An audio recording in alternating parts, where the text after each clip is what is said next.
નમસ્કાર વિદ્યાર્થી મિત્રો, આજે આપણે જોઈશું FY BSc કેમેસ્ટ્રી સેમેસ્ટર 1ની અંદર પેપર કોડ છે, એટલે કે સબ્જેક્ટ છે CCCH 101, એનો યુનિટ નંબર 2 અને એનું પાર્ટ બી કે જેનું નામ છે પ્રક્રિયાની ક્રિયાવિધિ, એટલે કે રિએક્શન મિકેનિઝમ. તો વિદ્યાર્થી મિત્રો, આનું આગળનું લેક્ચર જે આપણે જોયું એ લેક્ચરની અંદર આપણે વિલોપનની પ્રક્રિયાઓ એટલે કે જે એલિમિનેશન રિએક્શન્સ છે એની E1 ક્રિયાવિધિ વિશે આપણે સમજ્યા હતા. કેમ કે એની અંદર વિલોપન પ્રક્રિયાઓની કુલ કેટલી ક્રિયાવિધિઓ છે? 2 ક્રિયાવિધિઓ છે. એક છે E1 ક્રિયાવિધિ, જેને આપણે એક આણ્વીય વિલોપન ક્રિયાવિધિ તરીકે ઓળખીએ છીએ, અને બીજી છે E2 ક્રિયાવિધિ, જેને આપણે દ્વિઆણ્વીય વિલોપન ક્રિયાવિધિ તરીકે ઓળખીએ છીએ. તો આના આગળના લેક્ચરની અંદર આપણે E1 ક્રિયાવિધિ વિશે સમજ્યા હતા. તો એ હવે આપણે ટૂંકમાં રિપીટ કરી લઈએ કે E1 જે ક્રિયાવિધિ છે એ ક્રિયાવિધિ 2 તબક્કાની અંદર થાય છે. એમાં પ્રથમ તબક્કો કેવો હોય છે? ધીમો હોય છે, જેને વેગ નિર્ણાયક તબક્કા તરીકે ઓળખવામાં આવે છે. હવે વેગ નિર્ણાયક શા માટે? કારણ કે એની અંદર પ્રથમ તબક્કાની અંદર જે તમને કાર્બોકેટાયન મળે છે એ કાર્બોકેટાયનની સ્થિરતા વધારવા માટે ત્યાં આગળ રીઅરેન્જમેન્ટની પ્રક્રિયા થાય છે, બરાબર. અને આથી જ એ તબક્કાને વેગ નિર્ણાયક તબક્કા તરીકે ઓળખવામાં આવે છે. વેગ નિર્ણાયક એટલે કે સમગ્ર જે પ્રક્રિયા વેગ છે એ પ્રથમ તબક્કાની ઉપર આધાર રાખે છે, અને જે સેકન્ડ સ્ટેપ છે એટલે કે જે બીજા નંબરનો તબક્કો છે એની અંદર તમને વીક બેઝ સાથે પ્રક્રિયા કરાવવામાં આવે છે. એટલે કે વીક બેઝ છે એ હાઇડ્રોજનને એમાંથી એટલે કે કાર્બોકેટાયનમાંથી હાઇડ્રોજનને એ લઈને ત્યાંથી દૂર થાય છે. હાઇડ્રોજન જે છે એ પોતાના ઇલેક્ટ્રોન કાર્બનને આપશે અને ત્યાં તમને નિપજ મળે છે, બરાબર, જે હવે આપણે આગળ સમજીશું. તો એ હતી E1 ક્રિયાવિધિ. હવે આપણે વાત કરીશું E2 ક્રિયાવિધિ, બરાબર, જે છે આ ચેપ્ટરનો લાસ્ટ ટોપિક, બરાબર. તો આ ચેપ્ટરનો છેલ્લો તમારો ટોપિક છે E2 ક્રિયાવિધિ. હવે E2 જે ક્રિયાવિધિ છે એને દ્વિઆણ્વિક વિલોપનની ક્રિયાવિધિ તરીકે પણ ઓળખવામાં આવે છે. મેં તમને આગળ કહ્યું હતું એ જ પ્રમાણે E2 ક્રિયાવિધિ એ SN2 ક્રિયાવિધિની જેમ જ કામ કરે છે, કે અહીંયા આગળ જે મિકેનિઝમ તમને જોવા મળશે, બરાબર, એ મિકેનિઝમ કયા પ્રકારની હશે? SN2 ક્રિયાવિધિની જેવી જ હશે. બીજી વસ્તુ કે SN2 ક્રિયાવિધિ કેટલા તબક્કામાં થતી હતી? એક જ તબક્કામાં થતી હતી, બરાબર, કે એમાંથી જે અણુ દૂર થવાનો હોય અને બીજો જે નવો અણુ ઉમેરાવાનો હોય, આ બંને ક્રિયાઓ એક જ સાથે થતી હતી. એટલે કે એક જે જૂનો બંધ છે એનું તૂટવું અને નવા બંધનું બનવું, આ બંને એક જ સાથે થતું હતું. એ જ રીતે E2 ક્રિયાવિધિની અંદર પણ એ જ પ્રકારે થશે. E2 ક્રિયાવિધિની અંદર જે અહીંયા આગળથી X જે છે એટલે કે હેલોજન સમૂહ દૂર થશે અને હાઇડ્રોજન સમૂહ પણ દૂર થશે, બરાબર. આ બંને જે સમૂહ છે અથવા તો બંને જે અણુ છે એ દૂર થાય છે, એ બંને એક જ તબક્કાની અંદર દૂર થઈ જાય છે. તો હવે આપણે જોઈ લઈએ અહીંયા આગળ આ ક્રિયાવિધિ કે E2 જે ક્રિયાવિધિ છે એ કઈ રીતે થાય છે. આમ તો તમને હવે આપણે આના પહેલાં આપણે જોઈ લઈએ E1 ક્રિયાવિધિ, કે E1 જે ક્રિયાવિધિ હતી એ કઈ રીતે થતી હતી. તો કે E1 જે ક્રિયાવિધિ હતી એ કઈ રીતે થતી હતી એ આપણે જોઈ લઈએ સૌપ્રથમ. તો કે E1 ક્રિયાવિધિની અંદર તમને એક સંયોજન આપેલું હતું. કયા પ્રકારનું સંયોજન તમને આપેલું હતું? કે જેની અંદર કાર્બન કાર્બન સિંગલ બોન્ડની અંદર જોડાયેલા હોય, આલ્ફા કાર્બનની સાથે હાઇડ્રોજન અને બીટા કાર્બનની સાથે X સમૂહ જોડાયેલો હતો. એમાં પ્રથમ તબક્કાની અંદર શું દૂર થતું હતું? તો કે X માઇનસ દૂર થતો હતો, બરાબર, એટલે કે હેલોજન સમૂહ ત્યાંથી દૂર થતો હતો. હવે હેલોજન સમૂહ છે એ પોતાના ઇલેક્ટ્રોન ત્યાંથી લઈને દૂર થાય છે, બરાબર, અને એના જ કારણે જે બીટા કાર્બન છે એની ઉપર કયો ચાર્જ આવતો હતો? પ્લસ ચાર્જ આવે છે. અહીંયા આગળ તો હાઇડ્રોજન છે એમનો એમ જ. પ્રથમ તબક્કો કેવો છે? આ તબક્કો કેવો છે? સ્લો છે. કેવો છે? સ્લો. માટે એને વેગ નિર્ણાયક તબક્કા તરીકે પણ ઓળખીએ છીએ. હવે જે સેકન્ડ સ્ટેપ થાય છે અહીંયા આગળ, એટલે કે જે બીજો તબક્કો અહીંયા આગળ થાય છે, એની અંદર હાઇડ્રોજન અહીંયા આગળથી દૂર થાય છે. શું દૂર થાય છે? અહીંયા આગળથી હાઇડ્રોજન દૂર થાય છે, એટલે કે H+ અહીંયાથી દૂર થશે. હવે H+ જે છે એ પોતાના ઇલેક્ટ્રોન એના પછીનો જે કાર્બન છે એને આપીને દૂર થશે. બરાબર? કોને? બીજો જે એના પછીનો જે આલ્ફા કાર્બન છે એ કાર્બનને પોતાના ઇલેક્ટ્રોનનું દાન કરી અને ત્યાંથી દૂર થાય છે. તો હવે અહીંયા આગળ હાઇડ્રોજન પોતાના ઇલેક્ટ્રોનનું દાન કરશે, તો ખબર જ છે કે કાર્બનની વચ્ચે અહીંયા આગળ કેવો બંધ આવે છે? દ્વિબંધ સર્જા છે, એટલે કે ત્યાં આગળ કાર્બન ડબલ બોન્ડની અંદર જોડાશે. બરાબર? તો આ જે ક્રિયાવિધિ છે એને E1 ક્રિયાવિધિ તરીકે ઓળખવામાં આવે છે. હવે E2 ક્રિયાવિધિ કઈ રીતે થશે? તો કે E2 ક્રિયાવિધિની અંદર તમને સંયોજન આપેલું છે, અને એ સંયોજન જે છે એ કેવા પ્રકારનું છે? તો કે જેની અંદર કાર્બન સિંગલ બોન્ડની અંદર જોડાયેલા છે, એમાં આલ્ફા કાર્બનની સાથે હાઇડ્રોજન અને બીટા કાર્બનની સાથે X સમૂહ એટલે કે હેલોજન સમૂહ જોડાયેલો છે. હવે અહીંયા આગળ જે પ્રથમ તબક્કો છે, પહેલી વસ્તુ તો એ કે E2 ક્રિયાવિધિ કેટલા તબક્કામાં થાય છે? ફક્ત એક જ તબક્કાની અંદર થાય છે. તો અહીંયા આગળ જે પ્રથમ તબક્કો છે એ એક જ તબક્કો છે. બરાબર? તો એ તબક્કાની અંદર જે H+ દૂર થવાની ક્રિયા અને X- દૂર થવાની ક્રિયા, આ બંને ક્રિયાવિધિઓ એક જ સાથે થાય છે. બરાબર? તો X+ જે છે એ પણ અહીંયાથી દૂર થશે, પરંતુ એ શું કરશે? પોતાના ઇલેક્ટ્રોનનું દાન કરીને દૂર થશે. બરાબર? પોતાના ઇલેક્ટ્રોનનું શું કરીને? દાન કરીને દૂર થશે. જ્યારે X જે છે એ પોતાના ઇલેક્ટ્રોનને લઈને ત્યાંથી દૂર થાય છે. અને આના જ કારણે અહીંયા આગળ તમને કાર્બન વચ્ચે ડબલ બોન્ડ તમને મળે છે. નિપજની અંદર કાર્બન વચ્ચે કયો બોન્ડ તમને મળે છે? દ્વિબંધ મળે છે. બરાબર? તો આ છે E2 ક્રિયાવિધિ. બીજી વસ્તુ હવે આપણે આના પછી જોઈશું. આ તો આપણે ફક્ત મિકેનિઝમ જ જોઈ કે મિકેનિઝમ કયા પ્રકારે થાય છે અને કઈ રીતે થાય છે એની આપણે ચર્ચા કરી. એકચ્યુઅલની અંદર મિકેનિઝમ કઈ રીતે થાય છે એ આપણે થોડી વાર પછી જોઈશું. તો સૌપ્રથમ તો આપણે જોઈ લીધું કે E1 ક્રિયાવિધિ કઈ રીતે થતી હતી અને E2 ક્રિયાવિધિ કઈ રીતે થાય છે, એના વિશેની આપણે ચર્ચા કરી લીધી છે. બીજી વસ્તુ કે અહીંયા આગળ બંને એક જ તબક્કાની અંદર આ પ્રક્રિયા થાય છે. બરાબર? એટલે કે જે X દૂર થવાની પ્રક્રિયા અને હાઇડ્રોજન દૂર થવાની પ્રક્રિયા, આ બંને એક જ સાથે થાય છે. બીજી વસ્તુ અહીંયા આગળ જોઈ લઈએ કે E2 જે ક્રિયાવિધિ છે એની અંદર જે હાઇડ્રોજન દૂર થવાની ક્રિયાવિધિ છે, એટલે કે E1 ની અંદર જે હાઇડ્રોજન દૂર થતો હતો એ કોની હાજરીમાં દૂર થતો હતો? તો કે વીક બેઝની હાજરીમાં દૂર થતો હતો. બરાબર? જ્યારે અહીંયા આગળ જે હાઇડ્રોજન દૂર થશે એ સ્ટ્રોંગ બેઝની હાજરીમાં દૂર થાય છે. બરાબર? કોની હાજરીમાં? સ્ટ્રોંગ બેઝની હાજરીમાં દૂર થાય છે. હવે સ્ટ્રોંગ બેઝ શા માટે? કારણ કે E1 જે આપણે ક્રિયાવિધિ જોઈ હતી એની અંદર તો કેટલા સ્ટેપ હતા? 2 સ્ટેપ હતા. બરાબર? કે પ્રથમ તબક્કાની અંદર તમે X- ને દૂર કર્યો અને બીજા તબક્કાની અંદર H+ ને દૂર કરો છો. બરાબર? પરંતુ અહીંયા આગળ તો બંને ક્રિયાવિધિઓ એક જ તબક્કાની અંદર થશે. તો સ્ટ્રોંગ બેઝ એટલા માટે વાપરવામાં આવે છે કારણ કે અહીંયા આગળ X- ની દૂર થવાની આપણે રાહ ના જોવી પડે એટલા માટે. કારણ કે અહીંયા આગળ H+ અને X- આ બંને એક જ તબક્કાની અંદર અહીંયા આગળથી દૂર થશે માટે. બરાબર? અહીંયા આગળ શું વાપરવામાં આવે છે? સ્ટ્રોંગ બેઝ વાપરવામાં આવે છે. તો આ જે સ્ટ્રોંગ બેઝ છે એ H+ ને પોતાની સાથે લઈ જશે અને હાઇડ્રોજન જે છે એ પોતાના ઇલેક્ટ્રોન કાર્બનને આપીને ત્યાંથી દૂર થાય છે. હવે એ પોતાના ઇલેક્ટ્રોન કાર્બનને આપશે તો કાર્બનની બંને જે કાર્બન છે ત્યાં આગળ એક નવો બંધ સર્જાશે. બરાબર? જેને કયો બંધ કહેવામાં આવે છે? પાઈ બંધ તરીકે ઓળખવામાં આવે છે. તો અહીંયા આગળ જે આ બંધ બને છે એને આપણે શું કહીશું? પાઈ બંધ ત્યાં આગળ બને છે. બરાબર? બીજી વસ્તુ, હવે આ જે ક્રિયાવિધિ છે એ આપણે ડિટેલની અંદર સમજી લઈએ કે E2 ક્રિયાવિધિની અંદર હાઇડ્રોજન જ્યારે સૌપ્રથમ શું થાય છે? અહીંયા આગળ હાઇડ્રોજન દૂર થાય છે. કોની હાજરીમાં? સ્ટ્રોંગ બેઝની હાજરીમાં. બરાબર? તો સ્ટ્રોંગ બેઝ જે છે એ હાઇડ્રોજનને પોતાની સાથે લઈ જશે.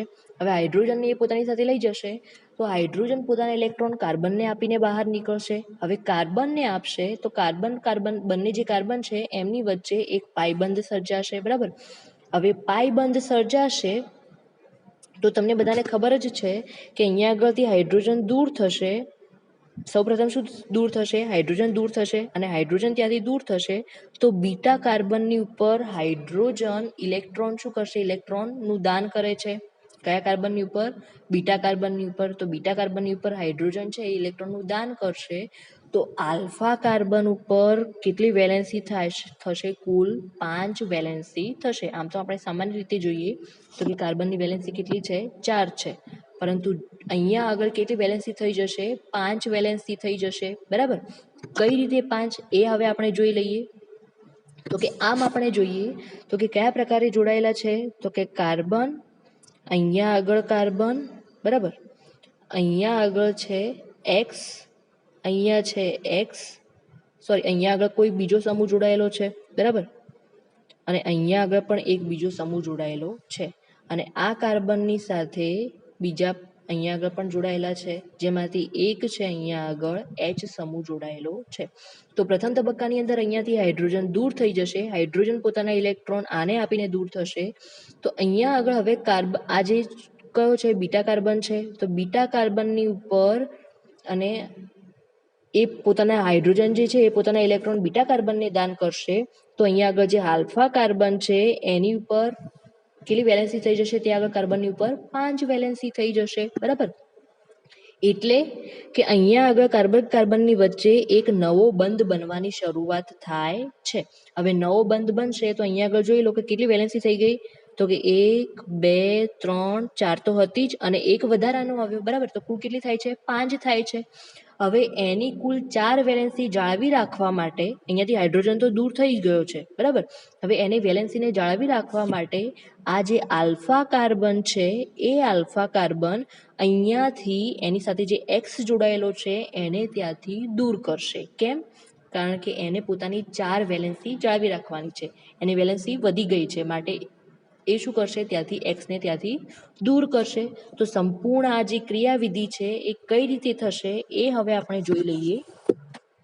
કે અહીંયા આગળ કાર્બન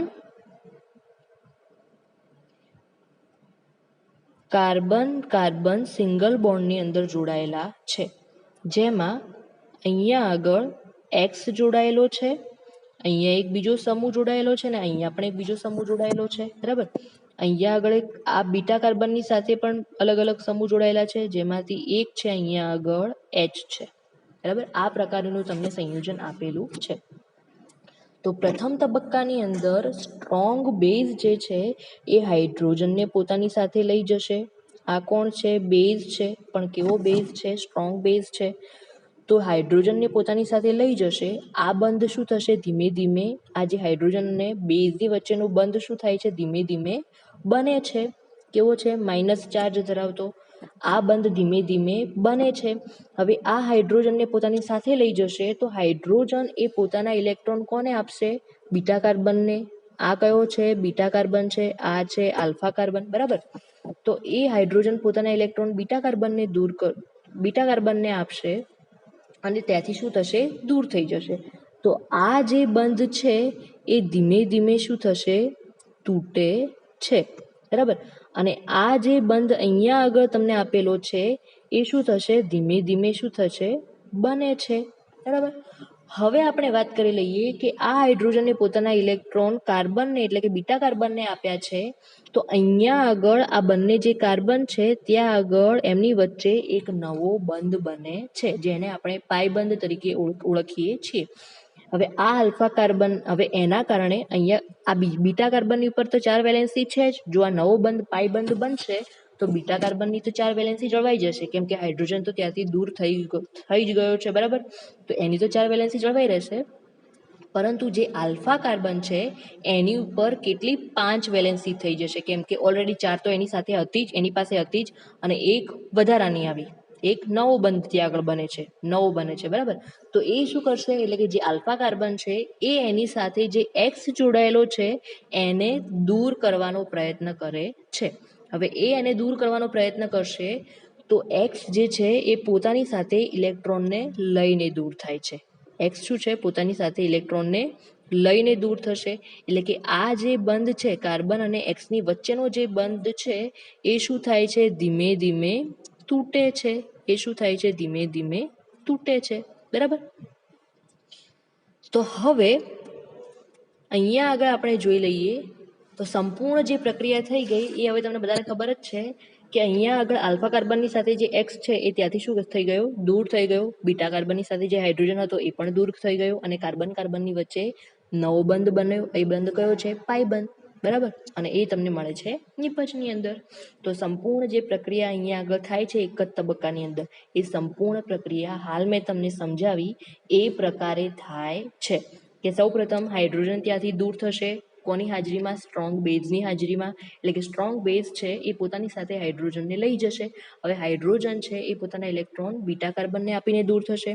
હવે બીટા કાર્બનની ઉપર ઇલેક્ટ્રોન આવશે તો એમની બંને જે કાર્બન છે એની વચ્ચે એક નવો બંધ સર્જાશે અને એ નવો બંધ કયો છે? પાઈ બંધ છે. બરાબર. હવે આના કારણે બીટા કાર્બનની ઉપર નવો બંધ જે પાઈ સર્જાય છે, એટલે કે નવો જે પાઈ બંધ સર્જાય છે એના કારણે બીટા કાર્બનની તો 4 વેલેન્સી જળવાઈ જ રહેશે, પરંતુ જે આલ્ફા કાર્બન છે એની પાસે કુલ 4 તો હતી જ ઓલરેડી અને એક વધારાની વેલેન્સી આવી. બરાબર. તો માટે આલ્ફા જે કાર્બન છે એ શું કરશે? પોતાની 4 વેલેન્સીને જાળવી રાખવા માટે એની સાથે જે એક્સ સમૂહ જોડાયેલો છે એને શું કરશે? એ દૂર કરશે. બરાબર. અને જે એક્સ છે એ પોતાની સાથે ઇલેક્ટ્રોનને લઈને ત્યાંથી દૂર થાય છે અને આના જ લીધે તમને કાર્બન કાર્બનની વચ્ચે નવો એક બંધ સર્જાય છે, જેને આપણે શું કહીશું? અસંતૃપ્ત પ્રકારનું સંયોજન કહીએ છીએ. કેમ કે વિલોપનની પ્રક્રિયાની અંદર કયા પ્રકારની પ્રક્રિયા થશે કે સંતૃપ્ત સંયોજનમાંથી અસંતૃપ્ત પ્રકારનું સંયોજન તમને મળે છે. તો વિદ્યાર્થી મિત્રો, અહીંયા આગળ આ પ્રકારની પ્રક્રિયા થાય છે. બીજી વસ્તુ કે અહીંયા આગળ જે એક્સ અને જે હાઇડ્રોજન છે આ બંને કેવા સ્થાન ઉપર ગોઠવાયેલા છે? તો એ બંને ટ્રાન્સ સ્થાનની ઉપર ગોઠવાયેલા છે. માટે આ જે વિલોપનની ક્રિયાવિધિ છે એને ટ્રાન્સ વિલોપનની ક્રિયાવિધિ તરીકે પણ ઓળખવામાં આવે છે. એટલે કે જે E2 વિલોપનની પ્રક્રિયા છે એને ટ્રાન્સ વિલોપનની પ્રક્રિયા તરીકે પણ ઓળખવામાં આવે છે. અને કેમ? કારણ કે એની અંદર જે એક્સ છે એ અને બીટા કાર્બનની ઉપર જે પ્રોટોન જોડાયેલો છે એ પ્રોટોન આ બંને એટલે કે બંને સામસામી બાજુએ ગોઠવાયેલા છે, એટલે કે ઓપોઝિટ ડાયરેક્શનની અંદર ગોઠવાયેલા છે. બરાબર. માટે જ એને ટ્રાન્સ વિલોપન તરીકે ઓળખવામાં આવે છે. બીજી વસ્તુ વિદ્યાર્થી મિત્રો, અહીંયા આગળ આપણે વાત કરી લઈએ કે આ જે E2 ક્રિયાવિધિ છે એ E2 ક્રિયાવિધિની અંદર સબસ્ટ્રેટમાંથી દૂર થતો જે એક્સ છે અને પાડોશી કાર્બનનો જે હાઇડ્રોજન છે, બરાબર, આ બંને એક જ સાથે દૂર થાય છે, એ પણ તમને ખબર જ છે હવે. અને પ્રક્રિયાનો જે વેગ છે એનો આધાર અહીંયા આગળ સબસ્ટ્રેટ અને જે બેઝ અહીંયા આગળ વાપરવામાં આવ્યો છે. સબસ્ટ્રેટ એટલે કોણ? તો કે આ સબસ્ટ્રેટ અને બેઝ એટલે કયો? કે જે બેઝની હાજરીમાં હાઇડ્રોજન ત્યાંથી દૂર થશે એ. અને એ કેવો છે? સ્ટ્રોંગ બેઝ છે. બરાબર. તો અહીંયા આગળ પ્રક્રિયાનો વેગ જે છે એ કોની ઉપર આધાર રાખે છે? તો કે સબસ્ટ્રેટની ઉપર આધાર રાખે છે અને બીજો એક કોની ઉપર આધાર રાખે છે? તો કે બેઝ. બરાબર. તો કે સબસ્ટ્રેટ અને બેઝ આ બંનેની સાંદ્રતા ઉપર આધાર રાખે છે. બીજી વસ્તુ વિદ્યાર્થી મિત્રો કે અહીંયા આગળ જે ક્રિયાવિધિ છે એટલે કે જે E2 ક્રિયાવિધિ છે એને દ્વિઆણવીય વિલોપનની પ્રક્રિયા તરીકે ઓળખવામાં આવે છે. દ્વિઆણવીય વિલોપનની પ્રક્રિયા શા માટે? કારણ કે અહીંયા આગળ જે પ્રક્રિયાનો વેગ છે એ કોની ઉપર આધાર રાખે છે? તો કે સબસ્ટ્રેટ અને બેઝ આ બંનેની સાંદ્રતા ઉપર આધાર રાખે છે. માટે આ ક્રિયાવિધિને દ્વિઆણવીય વિલોપન પ્રક્રિયા તરીકે પણ ઓળખવામાં આવે છે. હવે જો પ્રક્રિયા વેગનું સૂત્ર જો લખવું હોય તો પ્રક્રિયા વેગ ઇઝ ઇક્વલ ટુ અહીંયા આગળ લખાશે વિદ્યાર્થી મિત્રો K2 લખવાનું બાકી રહી ગયું છે. બરાબર. એટલો સુધારો કરી દેજો. તો કે પ્રક્રિયા વેગ is equal to K2 substrate into base. બરાબર. તો આ પ્રક્રિયા અહીંયા આગળ આ પ્રક્રિયાની અંદર સંપૂર્ણ પ્રક્રિયાનો પ્રક્રિયા વેગ એ સબસ્ટ્રેટ અને બેઝ આ બંનેની સાંદ્રતા ઉપર આધાર રાખે છે. માટે જ આ પ્રક્રિયાને દ્વિઆણવિક ક્રિયાવિધિ તરીકે પણ ઓળખવામાં આવે છે. હવે આપણે જોઈ લઈએ વિદ્યાર્થી મિત્રો કે આ પ્રક્રિયાની અંદર જે પ્રક્રિયાની ક્રિયાશીલતા છે એ કોના ઉપર આધાર રાખે છે? તો કે જેમ બેઝની પ્રબળતા વધે અહીંયા આગળ, બેઝ એટલે કોણ? તો કે હાઇડ્રોજન જેની સાથે જોડાઈ અને દૂર થાય છે એને શું કહીશું? આપણે બેઝ કહીશું. તો કે અહીંયા આગળ બેઝની પ્રબળતા વધુ હોય એમ E2 પ્રક્રિયાવિધિની શક્યતા કેવી હોય? વધુ હોય. એટલે કે E2 ક્રિયાવિધિ એટલી જ વધુ ઝડપી બને છે. અને અહીંયા આગળ તમને કેટલાક બેઝની પ્રબળતાનો ક્રમ આપેલો છે કે કયા કયા બેઝની પ્રબળતા કયા કયા પ્રમાણેની હોય છે. તો અહીંયા આગળ તમને NH2 આપેલો છે. તો NH2 જે બેઝ છે એની ક્રિયા એ જેની સાથે જોડાયેલો છે એટલે કે NH2 જે બેઝ છે એની ક્રિયાશીલતા સૌથી વધુ છે. એનાથી થોડી ઓછી ક્રિયાશીલતા OC2H5 ની છે અને સૌથી ક્રિયાશીલતા કોની ઓછી છે? તો કે OH- જે છે બેઝ એની ક્રિયાશીલતા સૌથી ઓછી છે. બીજી વસ્તુ વિદ્યાર્થી મિત્રો આપણે જોઈ લઈએ કે E2 જે ક્રિયાવિધિ છે એની ક્રિયાશીલતાનો ક્રમ કયા પ્રકારનો છે? E1 જે ક્રિયાવિધિ હતી એની ક્રિયાશીલતાનો ક્રમ પણ આપણે જોયો હતો. તો E2 જે ક્રિયાવિધિ છે એની ક્રિયાશીલતાનો ક્રમ કયા પ્રમાણેનો છે? તો એમાં સૌથી વધુ ક્રિયાશીલતા કોની હશે? ટર્સરી આલ્કિલ હેલાઇડની હશે. એના કરતાં ઓછી ક્રિયાશીલતા કોની હશે? સેકન્ડરી આલ્કિલ હેલાઇડની. અને સૌથી ઓછી ક્રિયાશીલતા છે પ્રાઇમરી આલ્કિલ હેલાઇડની છે. બરાબર વિદ્યાર્થી મિત્રો, હવે આપણે જોઈએ કે ટર્સરી આલ્કિલ હેલાઇડ કોને કહેવામાં આવે, સેકન્ડરી આલ્કિલ હેલાઇડ કોને કહેવામાં આવે અને પ્રાઇમરી આલ્કિલ હેલાઇડ કોને કહેવામાં આવે. તો એના અહીંયા આગળ હું સ્ટ્રક્ચર દોરું છું કે ટર્સરી આલ્કિલ હેલાઇડ કોને કહેવામાં આવશે? તો કે જેની અંદર કાર્બનની સાથે, જે સંયોજનની અંદર કાર્બનની સાથે અહીંયા આગળ જોડાયેલો છે CH3 સમૂહ, અહીંયા આગળ જોડાયેલો છે અહીંયા પણ જોડાયેલો છે CH3 સમૂહ. અહીંયા લખવામાં ભૂલ થાય છે, CH3 સમૂહ અહીંયા પણ જોડાયેલો છે. બરાબર. પછી અહીંયા આગળ પણ જોડાયેલો છે CH3 સમૂહ અને આ સાઈડ જોડાયેલો છે કોઈ પણ હેલોજન સમૂહનું તત્વ. ધારો કે અહીંયા આગળ જોડાયેલું છે Br. તો આ જે સંપૂર્ણ સંયોજન બન્યું એને આપણે કહીશું ટર્સરી આલ્કિલ હેલાઇડ. એની ક્રિયાશીલતા કેવી છે? સૌથી વધુ છે. એના પછીની ક્રિયાશીલતા એના કરતાં ઓછી કોની છે? તો કે સેકન્ડરી આલ્કિલ હેલાઇડ. તો કે સેકન્ડરી આલ્કિલ હેલાઇડ કોને કહેવામાં આવશે? તો કે કાર્બનની સાથે એક તો જોડાયેલું છે CH3 સમૂહ જોડાયેલો છે અને બીજો સમૂહ પણ જોડાયેલો છે અહીંયા આગળ CH3 અને અહીંયા આગળ જોડાયેલો છે Br. તો આને કહેવામાં આવશે સેકન્ડરી આલ્કિલ હેલાઇડ અને સૌથી ઓછી ક્રિયાશીલતા છે પ્રાઇમરી આલ્કિલ હેલાઇડ, જેને આપણે કયા તરીકે લખીશું કે CH3, CH2 અને Br. બરાબર. આ જે આપણે સંયોજન લખ્યું એનું નામ છે પ્રાઇમરી આલ્કિલ હેલાઇડ. તો વિદ્યાર્થી મિત્રો, E2 જે ક્રિયાવિધિ છે એની અંદર ક્રિયાશીલતાનો ક્રમ આ પ્રમાણેનો છે. સૌથી વધુ ક્રિયાશીલતા છે ટર્સરી આલ્કિલ હેલાઇડની, એનાથી થોડી ઓછી ક્રિયાશીલતા છે સેકન્ડરી આલ્કિલ હેલાઇડની અને સૌથી ઓછી ક્રિયાશીલતા છે પ્રાઇમરી આલ્કિલ હેલાઇડની. બરાબર. તો વિદ્યાર્થી મિત્રો, આ ચેપ્ટરની અંદર તમારે બધી જ પ્રક્રિયાઓની ચર્ચા આપણે કરી લીધી છે. તો કે કુલ કેટલી પ્રક્રિયાઓની ચર્ચા આપણે કરી? એક તો છે વિસ્થાપન પ્રક્રિયા એટલે કે સબસ્ટિટ્યુશન રિએક્શન્સ, બીજી છે યોગશીલ પ્રક્રિયા, બરાબર, એટલે કે એલિમિનેશન રિએક્શન્સ. બીજી આપણે કઈ પ્રક્રિયા જોઈ હતી આની અંદર? તો કે બીજી પ્રક્રિયા આપણે જોઈ હતી યોગશીલ પ્રક્રિયા એટલે કે એડિશનલ રિએક્શન અને ત્રીજી પ્રક્રિયા અહીંયા આગળ આપણે જોઈ વિલોપન પ્રક્રિયા એટલે કે એલિમિનેશન રિએક્શન્સ. તો આ ત્રણેય પ્રક્રિયાઓની ક્રિયાવિધિઓ આપણે અહીંયા આગળ જોઈ લીધી છે. તો વિદ્યાર્થી મિત્રો, અહીંયા આગળ તમારું આ ચેપ્ટર પૂર્ણ થાય છે. આના પછીનું આપણે એક લેક્ચર લઈશું કે જેની અંદર આપણે સંપૂર્ણ આ જે ચેપ્ટર આપણે ભણ્યું છે એ ચેપ્ટરની અંદર કયા કયા મુદ્દાઓનો અભ્યાસ કર્યો છે અને એની આપણે ટૂંકમાં માહિતી ફરીથી રિપીટ કરી લઈશું. બરાબર, જે આપણે જોઈશું આના નેક્સ્ટ લેક્ચરની અંદર. થેન્ક યુ વિદ્યાર્થી મિત્રો.